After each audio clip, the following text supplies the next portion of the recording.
Maraming mga deboto ang nagiging deboto dahil may mga panahon sa kanilang buhay na maraming paghihirap na dumating, maraming kasakitan na dumating. Pero anong ginawa nila?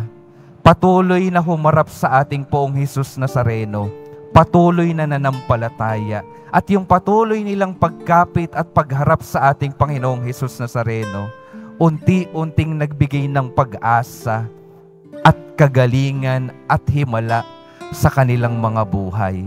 At ito nawa yung mga halimbawa na patuloy nating kapitan, patuloy nawang magbigay ng inspirasyon sa atin upang patuloy na magtiwala at manampalataya sa ating Panginoong Hesus Nazareno.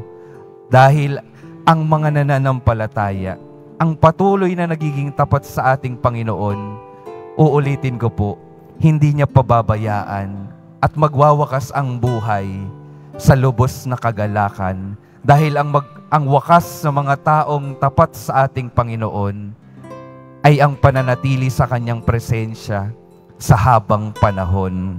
Amen.